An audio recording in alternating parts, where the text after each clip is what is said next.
nacional sustenta los valores de la libertad y la democracia y el derecho de los dominicanos y los latinoamericanos al desarrollo económico y social, con apego y respeto a los principios de soberanía y autodeterminación que sustentan y hacen posible la convivencia pacífica de pueblos y naciones, para identificar y analizar los obstáculos que han impedido e impiden que alcancemos la condición de vida y la felicidad a la que somos acreedores. Saludos dominicanos en todo el territorio de la República. Hoy viernes 23 de abril del año 2004 extraemos otra edición de Agenda Nacional que les llega de lunes a viernes de 11 a 11:30 ante meridiano por Teleglobo, Canal 19 UHF, Canal 19 de Astra y Canal 46 de Telecable Nacional. Les habla el doctor de Payananita, y para llevar adelante este programa contamos como siempre con la ayuda y colaboración de nuestro amigo el licenciado Roger Ogando Piña. Buenos días, Roger. Buenos días, muy buenos lo tengo. Pedimos a nuestros amables televidentes que excusen los problemas que ha tenido el programa para iniciar debido a algunas fallas de la energía eléctrica y las consecuentes complicaciones técnicas que ellas contraen. Bueno, hoy es 23 de abril, que quiere decir que mañana sábado precisamente coincidirá con la misma situación del abril del 65, que cayó 24 de abril el sábado, y fue cuando se iniciaron todos los pasos que condujeron al levantamiento del campamento militar y al derrocamiento del triunvirato. Todavía en la noche del sábado del 24 de abril de 1965, don Enrique Cabral, que presidía el triunvirato de dos, ¿no? Matemáticamente. Transmitía a la nación por televisión y radio que la situación estaba controlada. Al día siguiente, domingo 25 en la mañana, el doctor Don Enrique Cabral y el doctor Ramón Cáceres Troncoso estaban detenidos en una habitación del tercer piso del Palacio Nacional. Y más o menos a las 10 o 10 y unos minutos de la mañana entraba al Palacio, al recinto del Palacio Nacional, el presidente provisional José Rafael Molina Ureña. Yo le acompañaba en ese momento porque íbamos en mi automóvil, yo conducía. En el asiento de adelante iban los dos custodios de Molina, los hermanos Rivero, y atrás con él iba Fernández Mármol, Manolo, y Máximo Lobatón Pitalgo. Y a esa hora entonces comenzó todo el proceso de la instalación del gobierno provisional de Molina Ureña, que culminó con un discurso al pueblo dominicano por la televisión, que resultó frustrado por el bombardeo de la aviación militar, que tuvieron la puntería de colocar un cohete exactamente encima de la habitación, en el techo, ¿no?, donde se iba a dirigir al pueblo dominicano el doctor Molina, matando a uno de los técnicos que estaba allí haciendo el trabajo. Bueno, a partir de ese momento se desataron todos los enfrentamientos bélicos. El palacio fue bombardeado, ametrallado, sobre todo con cohetes, y culminó en la tarde del 27 con el cañoneo de la Marina de Guerra. Pero para dar a conocer estas cosas, nosotros vamos a intervenir en la segunda mitad del programa. Mientras tanto, vamos a leer algunas cosas de actualidad como asunto previo, y luego pasaremos a hablar sobre los acontecimientos de abril. La resaca de Baninter. Ordenan devolver el listín a sus dueños. Los abogados esperan que el Procurador General de la República disponga hoy la entrega del listín. Banco Central ha pedido la suspensión de la sentencia. Bueno, ahora está desatado un problema de tipo jurídico, de que si procede o no entregar y luego conocer de la apelación, o si eso paraliza, ¿no?, la entrega. Vamos a ver, eso es un problema de abogados. Exacto. El encuentro de República Dominicana y Haití. La Tortue se reúne hoy con Hipólito en un hotel. pero el gobierno dominicano no ha reconocido el gobierno de la Tortuga. Parece que la elección del lugar tiene que ver con eso, es decir, no se hizo el encuentro ni en el Palacio ni en la Cancillería, sino en un hotel, viviendo con una comitiva el señor Latortue. Vamos a ver a qué vino, ¿no? Ya lo sabemos. Unas elecciones preocupantes.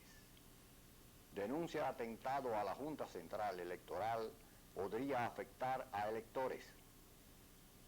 Juez Luis Arias promete investigar alarma de delegado del PRD. Bueno, ese delegado alarmado es Darío de Jesús, pero Darío de Jesús siempre fue un cuadro de Salvador Jorge Blanco.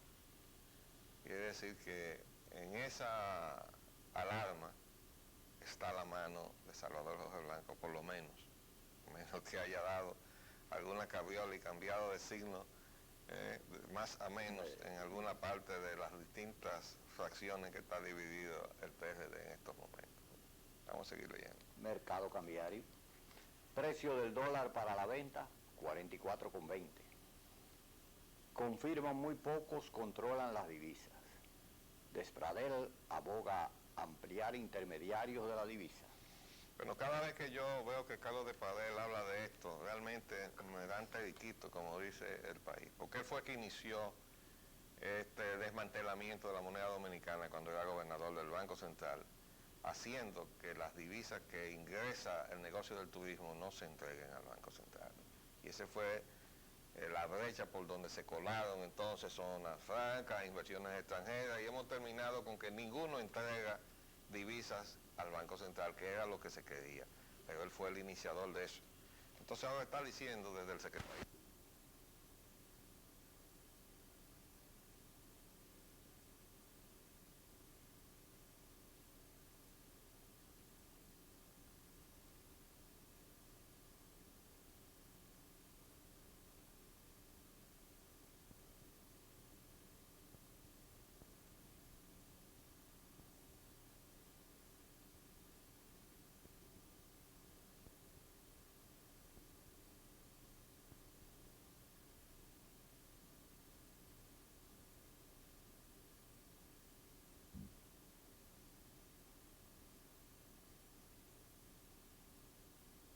Organismos internacionales de crédito tienen que mandarle dólares al gobierno. Esto significa que el mercado del 24 de abril del 65, este ejemplar del libro Abril del 65 del buen amigo Fidelio Despradel recoge por primera vez algún testimonio de cómo se organizó el movimiento y qué pasó en esos primeros días del movimiento, porque en los ejemplares anteriores, en las ediciones anteriores de este libro, el abril comenzaba después del asilamiento del doctor Molino Breña, pero que ese asilamiento fue precedido por el de Camaño y por el de todos los líderes militares del movimiento constitucionalista, con la excepción de Manuel Ramón Montes Arachi, ¿verdad? Entonces él fue a sacar a Camaño y a los demás de las embajadas donde estaban asilados.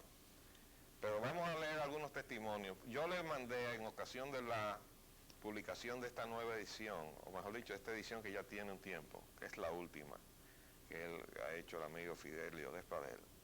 Le mandé una comunicación que decía lo siguiente, más o menos lo estoy actualizando a la situación de hoy. Al aproximarse un nuevo aniversario de la Guerra de Abril de 1965, como actor y testigo de primera mano, creo necesario contribuir a establecer sin ninguna duda la verdad histórica de los hechos que acontecieron durante el día 27 de abril de 1965, decisivos para el proceso de reivindicación patriótica y democrática iniciada con el levantamiento militar del sábado 24 de abril. Con esa acción, los militares dominicanos escribieron una página heroica e histórica, como el primer ejército latinoamericano que se ha levantado en sus cuarteles para devolverle al pueblo su mandato en las primeras elecciones libres a partir de la muerte de Trujillo en diciembre de 1962 que el pueblo dominicano había otorgado mayoritariamente a favor del PRD y que le había sido arrebatado por un golpe militar inspirado por sectores de poder asentados en el Pentágono, la Casa Blanca y el Departamento de Estado de Estados Unidos, lo cual le conllevó finalmente enfrentar a las tropas extranjeras enviadas para aplastarle y darle una lección. Este mérito histórico que cabe en plenitud a los oficiales institucionalistas que encabezara el teniente coronel Rafael Fernández Domínguez, en conjunción al sector civil que organizara el doctor José Rafael Molina Ureña por encargo del presidente depuesto, Juan Bosch, seguidos hasta el sacrificio supremo por contingentes de clases y soldados y el pueblo en armas, se extenderá sin embargo a todos los que vistieron y vistan el honroso uniforme de las Fuerzas Armadas Dominicanas.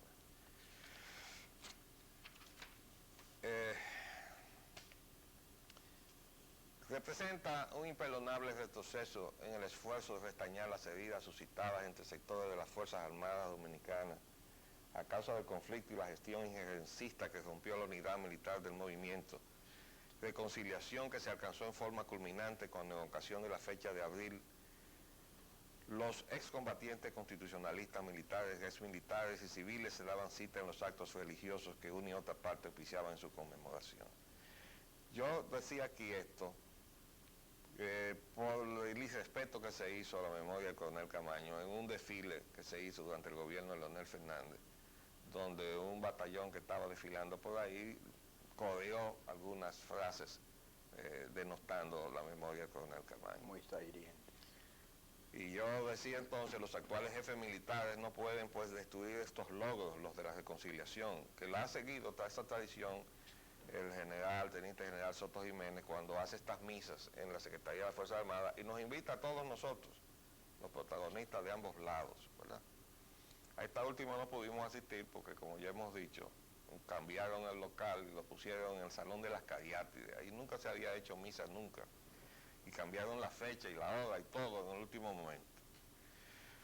La verdad histórica de la trampa a la cual fue llevado Francis Camaño, estoy refiriendo a convertirlo de un soldado a guerrillero.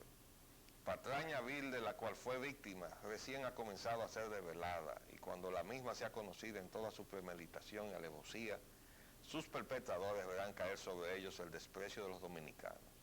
Pero muchos de los que guardan con devoción la memoria de Francis, como yo, cometen al mismo tiempo un grave error al deformar u ocultar hechos en los cuales tomó parte Camaño, que constituyeron actos de buena fe, pero que revestían repercusiones adversas que él ni los demás ponderaron en su momento, comprometiendo gravemente su responsabilidad militar e incluso los propios objetivos políticos e institucionales que sustentaban el movimiento constitucionalista, como los que precedieron la desdichada entrevista del presidente provisional Molina Ureña con el mal recordado embajador de Estados Unidos William Tapley Bennett en la tarde del 27 de abril y que culminó con el asilamiento de líderes civiles y militares del movimiento. Vamos a leer ahora otros aspectos del asunto que precedieron los acontecimientos de la tarde del 27 de abril, del martes 27 de abril. Las referencias a una conversación telefónica, este del libro Piero Gleijeses, el más completo que se ha escrito sobre los hechos de abril, y que recoge una cinta magnetofónica que fue una interceptación que se hizo de las comunicaciones telefónicas entre la Embajada de los Estados Unidos y el Centro de Comunicaciones de la Marina de Guerra que estaba en la Feria de la Paz. El amigo Roger nos va a leer algunos párrafos de esto. Los norteamericanos informaron a los constitucionalistas de las exigencias de San Isidro. A eso de las 9 de la mañana del 27, Hernando Ramírez se reunió por primera vez desde el estallido de la revuelta con funcionarios norteamericanos. Estos le dijeron que si quería negociar, él y Molina Ureña tendrían que ir a Jaina a abordar uno de los barcos de guerra surtos en la bahía. Allí los estaría esperando los enviados de San Isidro. Hernando Ramírez se negó y otro tanto hizo Molina Ureña, quien recibió idénticos mensajes a través de Brisky, el segundo secretario de la Embajada norteamericana. Brisky. Ambos líderes insistieron en que las conversaciones se llevaran a cabo en el Palacio Nacional. El teniente coronel Thomas Fishburne, agregado aéreo de Estados Unidos, transmitió la negativa a Jiménez Reyes. Fishburne le dice a Jiménez Reyes: el presidente Molina habló con su plana mayor y desea garantizar la seguridad de la gente, del jefe de Estado Mayor de la Marina y del jefe de Estado Mayor de la Fuerza Aérea. Quiere hablar, pero quiere hacerlo en el Palacio. ¿Entendido? Fuera. Jiménez Reyes contesta: un momento, ruido y silencio. Fishburne: hola. Jiménez Reyes: no. Hola. Fishburne, si quieren hablar tienen que venir aquí, a Jaina. Fishburne: ¿esa es vuestra decisión? Jiménez Reyes: sí, esa es nuestra decisión. Si van a hablar aquí. Si no, vamos a destruirlos. Está bien, llamaré de nuevo y les diré lo que digan, ¿de acuerdo? Los constitucionalistas, entre tanto, buscaban un compromiso. Molina Ureña propuso que las conversaciones se celebraran en la embajada colombiana, pero Milo Jiménez Reyes se negó, diciendo a Fishburne: no vamos a ir a ninguna parte. Si quieren hablar, van a hablar aquí. Esa es nuestra posición. Los constitucionalistas querían negociar. Molina Ureña hizo una importante concesión. Enviarían 2 representantes personales a Jaina: su consejero íntimo y dirigente del PRD, Leopoldo Espaillat Nanita, y al coronel Camaño, su ministro de Interior. No fue suficiente.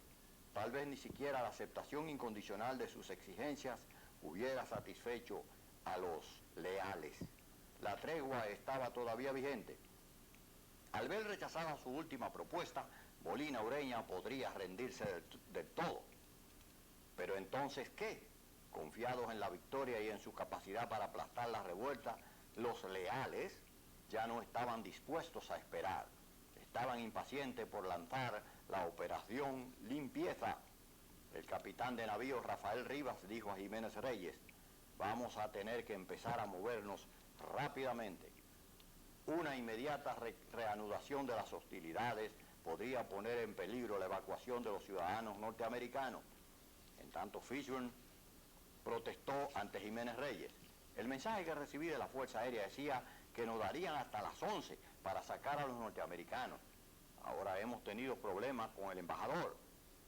Han disparado contra norteamericanos, contra grupos de norteamericanos, y hay un retraso en la evacuación. ¿Comprendido? Una prematura reanudación de las hostilidades rompería la tregua y destruiría las últimas esperanzas, harto precarias, de una rendición negociada de los rebeldes. Pero la única preocupación de Fishburne era la seguridad de los norteamericanos, y pronto se entendió con los leales. ¿Puede garantizarse que no van a tirar o bombardear la ruta entre el embajador y Jaina? Preguntó. Parece que dudamos de la puntería. Sí, de la puntería de los barcos, eso es. Sin dudar, Jiménez Reyes prometió: oh sí, desde luego. Sí, no vamos a interferir con sus movimientos ahí. El bombardeo va a ser aquí. Otorgada la garantía, la operación limpieza podía por fin comenzar. Bueno, ahí sigue todo un relato. Este es un libro que ojalá la librería Cuesta, y valga el anuncio, se decida volverlo a traer, porque ellos fueron los que trajeron la primera edición de este libro, y se agotó de inmediato, pero no lo han vuelto a traer más. Yo quiero leer esta parte de lo que se recoge en el mismo libro de la tarde del 27 de abril. Dicen tanto, o sea, mientras se estaba visitando la embajada, los militares constitucionalistas dicen: tanto Molina Ureña, un hombre tranquilo, un civil y para nada un gran capitán, se negaba a rendirse. Hernando Ramírez, Camaño y Montes se habían abandonado. Esto está mal porque Montes no se había rendido. Siguiendo la ruta que Lobatón había recorrido pocas horas antes, el comando militar rebelde hizo el camino hacia la embajada norteamericana. Al final de ese día, Benjamín Rolfe, primer secretario de la embajada, informaba a Washington. A eso de las 3 de la tarde del 27 de abril se presentaron en la embajada el coronel Francis Camaño Deñó y el coronel Miguel Ángel Hernando Ramírez en compañía de otras 6 personas de uniforme. Fueron introducidas al despacho de Ben Rolfe. El portavoz principal fue el coronel Hernando Ramírez, pero también habló el coronel Camaño, y no hubo desacuerdo entre el grupo en cuanto a que habían venido a la embajada a solicitarle que obtuviera un alto el fuego. Los integrantes del grupo manifestaron repetidamente que esta masacre debe cesar, tiene que terminar el derramamiento de sangre, haciendo referencia a los ataques aéreos contra el Palacio Presidencial y los accesos al puente Duarte. Algunos de los presentes declararon que estaban exhaustos, completamente agotados y que no podían continuar. Rulf le preguntó a Hernando Ramírez si debía entenderse que el cese de fuego se basaba en la voluntad del grupo de examinar la formación de una junta militar con vista a la celebración de elecciones. La réplica de Hernando fue afirmativa. No hubo objeciones de ninguno de los presentes. Era la rendición. Nadie en ese grupo podía alimentar ilusiones acerca de la sinceridad de la promesa de elecciones de San Isidro. Se establecería una junta militar y los constitucionalistas serían impotentes para oponerse a los vencedores. Dice, pero sigue aquí, ahora se amontonaban en la embajada norteamericana las que habían venido por propia iniciativa, dándole espalda y desconociendo a Molina Ureña, su presidente, que se negaba aún a rendirse. Cualesquiera fueran las circunstancias atenuantes, su acción no era sino un golpe de Estado contra Molina Ureña, que valía renunciar a su estatus de oficiales constitucionalistas. Habían abandonado la lucha mientras en el Palacio el doctor Molina Ureña junto a un reducidísimo número de intransigentes aguantaban el bombardeo. No obstante, en un postrer impulso de dignidad, uno de ellos comentó que ellos estaban de acuerdo con respecto al asunto, pero que no podían seguir adelante sin la aprobación del presidente. Ninguno de los oficiales presentes objetó este destello de constitucionalismo. Rulf extrajo la obvia conclusión sugiriendo que la primera cuestión del procedimiento del grupo debía ser comunicarse con Molina. Si el grupo no podía actuar sin la aprobación de Molina, había que procurar urgentemente esa aprobación antes de dar otros pasos. Escoltado por un pequeño grupo de oficiales constitucionalistas, el propio Rulf fue a Palacio en busca de Molina Ureña. En su informe, Rulf describe la escena. El palacio estaba lleno de cascotes, vidrios rotos y otros desechos, y parecía pavorosamente privado de vida. Molina fue finalmente localizado, rodeado por 8 o 10 personas, civiles y militares, apiñados en un pequeño corredor en lo más profundo del palacio, en la planta baja.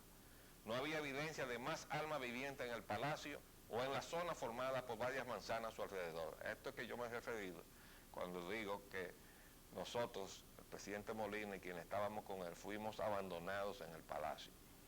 No teníamos absolutamente ninguna custodia militar y eso después le costó la vida a Rafael Tomás Fernández Domingo.